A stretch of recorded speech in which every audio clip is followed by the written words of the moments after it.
2.5 देखने वाले शब्द समूह के लिए एक शब्द, मतलब बहुत से शब्दों के समूह के लिए हम लोग क्या करेंगे, एक शब्द का उपयोग करेंगे। इसे जाने, सबसे पहले इंपॉर्टेंट इन्फॉर्मेशन दी हुई है, उसको हम लोग अंडरस्टैंड करते हैं। ठीक है, तो ये पहला जो बोला गया है, भाषा को प्रभावी बनाने तथा लंबे चौड़े वाक्य के प्रयोग से बचने के लिए अनेक शब्दों के स्थान पर एक शब्द का प्रयोग किया जाता है। आप सभी को पता है कि लंबे चौड़े वाक्यों के प्रयोग से बचने के लिए अनेक शब्दों की जगह एक शब्द का प्रयोग किया जाता है। ठीक है, उसके बाद इसके लिए अभ्यास का अधिक से अधिक होना आवश्यक है, मतलब आपको पता होना चाहिए कि लंबे चौड़े वाक्य के लिए कोई एक शब्द क्या है। ठीक है, इसके लिए आपको बार बार रीडिंग करना पड़ेगा और जो शब्द संपदा जो है, आपका वोकैबुलरी पावर जो है वो बढ़ाना पड़ेगा। उसके बाद थर्ड वन क्या है, लंबे चौड़े वाक्यों के लिए एक शब्द लगभग निर्धारित ही रहते हैं, स्मरण करना आवश्यक है और वो आपको पता भी रहता है। ठीक है, बहुत से लंबे चौड़े वाक्य के लिए कभी कभी एक वर्ड भी होता है, बट हमें वो स्मरण करना आवश्यक होता है। उदाहरणार्थ, जो उपकार को माने, ऐसे वाक्य के लिए शब्द है कृतज्ञ निश्चित किया गया है, अर्थात कृतज्ञ का आशय उपकार को मानने वाला व्यक्ति। ऐसा हम लोग जो है इतने बड़े लंबे वाक्य के लिए हम लोग जो एक ही शब्द का उपयोग करते हैं, ये हमको हमारे स्मरण में होता है, सिर्फ हमको उसको रिमाइंड करना होता है। ठीक है, इसके बाद नमूना प्रश्न देखते हैं हम लोग। नमूना प्रश्न क्रमांक पहला, जिसके आने की निश्चित तिथि न हो उसके लिए एक शब्द का पर्याय पहचानिए। क्या आएगा, मित्र होता है क्या, नहीं। रिश्तेदार, नहीं। अतिथि, सहोदर, तो अतिथि जो होते हैं वो हमारे यहाँ कभी भी आते हैं, हम उनका स्वागत करते हैं, इसीलिए जो है इसका आंसर आएगा अतिथि। हम बोलते ना अतिथि देवो भव, तो यहाँ आंसर आएगा अतिथि। ठीक है, इसके बाद सेकंड है, जो उपकार न माने। अब इसके पहले देखे थे, जो उपकार माने उसको कृतज्ञ बोलते थे, जो उपकार न माने उसको बोलेंगे कृतज्ञ। क्या बोलेंगे, कृतज्ञ। तो यहाँ पे जो चौथे नंबर का ऑप्शन आएगा आपका राइट आंसर। उसको स्वार्थी नहीं बोल सकते, संकोची नहीं बोल सकते, कृतज्ञ नहीं बोल सकते, क्योंकि ये प्रॉपर वर्ड नहीं है उसके लिए। ठीक है, तो जो उपकार न माने उसको हम लोग बोलेंगे कृतज्ञ, मतलब उपकार न मानने वाला व्यक्ति। ठीक है, इसके बाद आगे बढ़ते हैं क्वेश्चन नंबर थर्ड की ओर। लेख की नकल, लेख की नकल मतलब कुछ भी लिखा हुआ है उसको हम नकल करते हैं, तो उसको गोपनीय बोलेंगे क्या, उपयुक्त बोलेंगे क्या, प्रतिलिपि बोलेंगे क्या। ठीक है, क्वेश्चन नंबर थर्ड आप देख रहे हो, गोपनीय नहीं बोल सकते उसको, उपयुक्त नहीं बोल सकते, प्रतिलिपि हम लोग बोलेंगे, नकल नहीं बोल सकते। ठीक है, नकल ये उसके लिए प्रॉपर वर्ड नहीं है। ठीक है, एक साहित्यिक वर्ड नहीं है, तो इसके लिए एक साहित्यिक वर्ड क्या है, प्रतिलिपि। लेख की नकल जो लिखा हुआ है उसकी एक और प्रति बनाना, उसको बोलते हैं प्रतिलिपि। ठीक है, आपको स्पष्ट समझ में आया होगा। क्वेश्चन नंबर चौथा देखते हैं हम लोग, स्पीडली थोड़ा जाते हैं। ठीक है, ताकि आपको स्कॉलरशिप में भी ये आदत रहे, स्पीडली कैसे सही क्वेश्चन का आंसर हम लोग आइडेंटिफाई कर सकते हैं। जिसकी पत्नी मर चुकी हो उसके लिए कौन सा शब्द प्रयुक्त होता है। ठीक है, तो जिसकी पत्नी मर चुकी हो, आपको पता है कि जिसका अगर पति एक्सपायर्ड हो गया तो उस लेडीज को जो हम लोग क्या बोलते हैं, विधवा बोलते हैं, पर जिसका पति अगर एक्सपायर्ड हो गया तो उसको हम लोग बोलते हैं विधुर। ठीक है, उसको शुद्ध हिंदी में बोला जाता है विधुर। ठीक है, तो ऑप्शन नंबर 2 ये आपका आंसर होगा। इसके बाद फिफ्थ नंबर का क्वेश्चन चलते हैं हम लोग, फिफ्थ नंबर क्वेश्चन देखते हैं। ठीक है, फिफ्थ नंबर का क्वेश्चन देखते हैं। गांव में रहने वाला व्यक्ति आजकल शहर गया है। गांव में रहने वाला, गांव में रहने वाला मतलब हम उसको बोलेंगे, रेखांकित शब्द के लिए एक शब्द निम्न पर्याय में से कौन सा है। नागरिक, शहरी, ग्रामीण, बंजारा। गांव में रहने वाला व्यक्ति आजकल शहर गया है, ये एक, इसमें गांव में रहने वाला, गांव में रहने वाला के लिए क्या वर्ड यूज करते हैं हम लोग, ग्रामीण। ठीक है, ये आप सभी को बहुत अच्छे से पता है, गांव में रहने वाले को हम लोग बोलते हैं ग्रामीण। ठीक है, इस प्रकार से आप आइडेंटिफाई कर सकते हो। अभी हम लोग नेक्स्ट क्वेश्चन की ओर चलते हैं। ठीक है, इसके बाद अकथनीय 6 नंबर का यहाँ पे क्वेश्चन है, ये 6 नंबर का अकथनीय शब्द के लिए शब्द समूह कौन सा है। पहला ऑप्शन दिया है जो कहा गया, जो कहा न जा सके, जो कहने लायक ना हो, जिसके कहने का औचित्य नहीं। हम अकथनीय किसे बोलते हैं, जो कहा न जा सके उसको बोलते हैं हम लोग अकथनीय। ठीक है, इसके बाद हम लोग 7 नंबर के क्वेश्चन पे जाते हैं। कमल के समान नयनों वाली, तो उसको हम लोग डायरेक्ट बोलेंगे। अभी किसी और को देखें, चंद्र चकोर, ये चंद्र से संबंधित है। कमल कांति, कमल कांति, कमल नयनी, तो कमल मतलब कमल हो गया, कमल के समान नयनों वाली मतलब नयनी, तो यहाँ पर आंसर कौन सा आएगा आपका, तीसरा ऑप्शन ये तीसरा ऑप्शन नंबर थर्ड जो है आपका आंसर होना चाहिए। ठीक है, इसके बाद क्वेश्चन नंबर 8 की ओर बढ़ते हैं हम लोग। क्वेश्चन नंबर 8 क्या बोल रहा है? खेचर। खेचर सभी शब्द सुने आपने। खेचर शब्द के लिए शब्द समूह के शब्दों में से उचित पर्याय पहचानिए। पहला पर्याय क्या है? जल में विचरण करने वाला प्राणी, खेचर। दूसरा, पृथ्वी पर विचरण करने वाला प्राणी। जंगल में विचरण करने वाला आदमी। आकाश में विचरण करने वाला। देखो खेचर हम बोलते हैं किसको? जो आकाश में विचरण करने वाले। देखो यहाँ पे स्पष्टीकरण दिया है कि आकाश में विचरण करने वाले के लिए खेचर शब्द का प्रयोग किया जाता है। तो खेचर मतलब आकाश में विचरण करने वाला प्राणी। ठीक है, तो यहाँ पर ऑप्शन नंबर कौन सा होगा आपका? 4, ये राइट आंसर होगा। इसके बाद हम लोग जो है नेक्स्ट पेज की ओर चलते हैं। 9वां प्रश्न है आपका, नीचे दी गई जोड़ियों में से गलत जोड़ी को पहचानिए।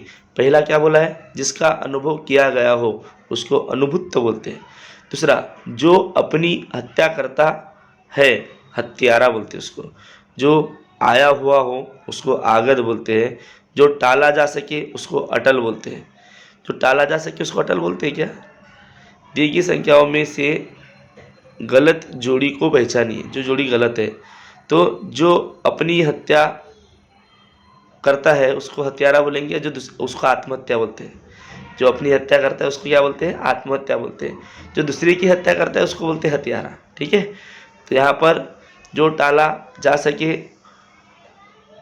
इसके लिए अटल वर्ड यूज़ किया है, बट यहाँ पे जो है आपका आंसर क्या होगा? जो अपनी हत्या करता है उसके लिए आत्मघाती, आत्महंता शब्द प्रयुक्त होता है। बाकी सभी जोड़ियाँ जो है सही है। तो यहाँ पर आंसर क्या आएगा आपका?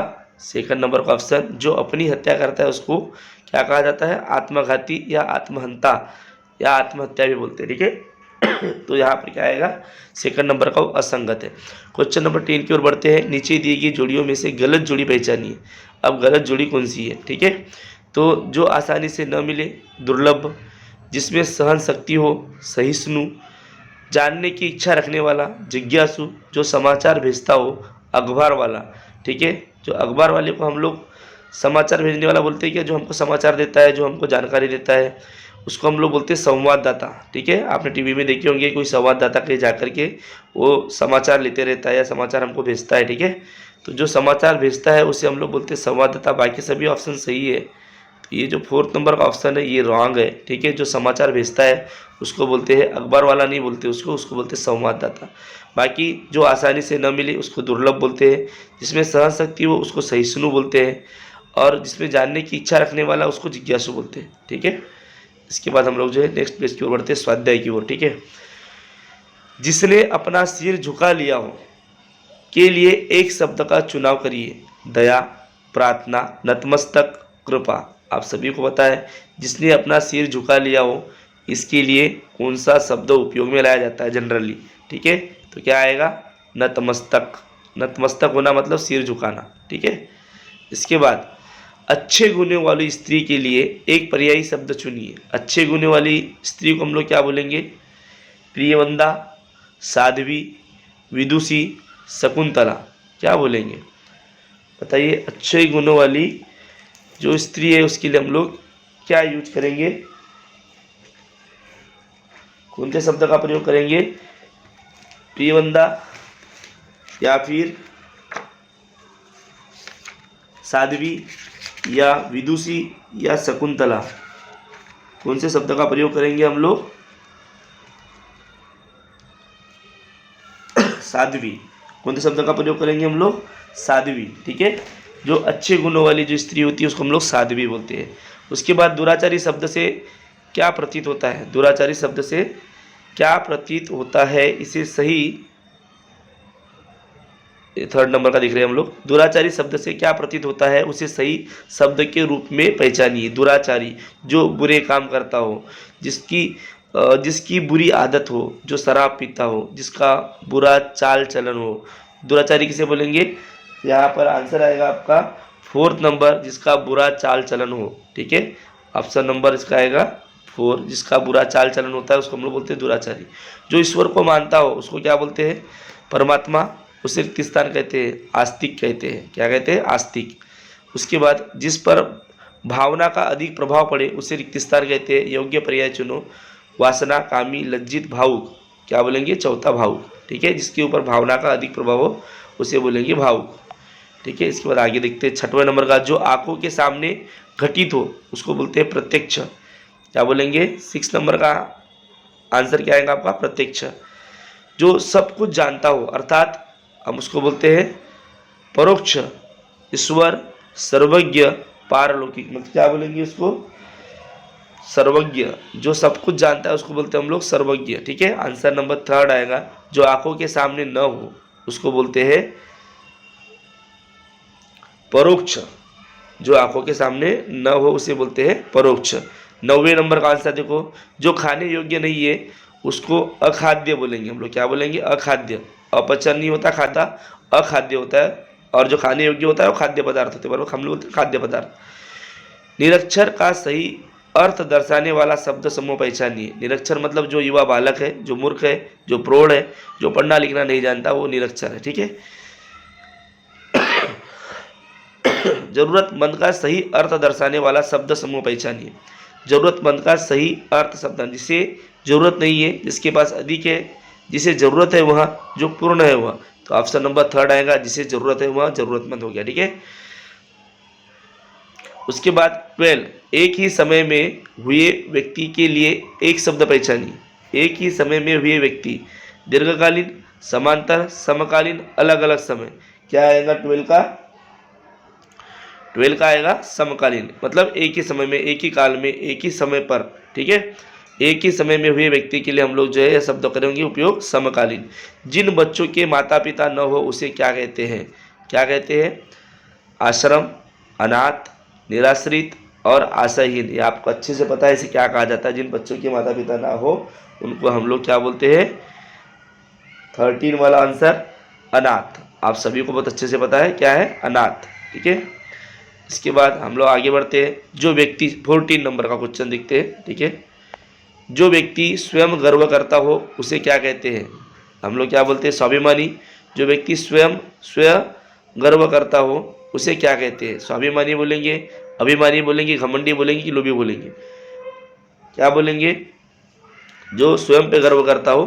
ठीक है, जो व्यक्ति स्वयं गर्व करता हो उसे क्या कहते हैं, तो यहाँ पर हमारा आंसर आएगा स्वाभिमानी। ठीक है, इसको हम घमंडी नहीं बोलेंगे क्योंकि वो गर्व कर रहा है। ठीक है, खुद के ऊपर। स्वाभिमानी है जो व्यक्ति स्वयं गर्व करता हो वह स्वाभिमानी बोलते हैं उसको। ठीक है, जमीन और पानी दोनों स्थानों पर रहने वाले को हम लोग बोलते हैं उभयचर।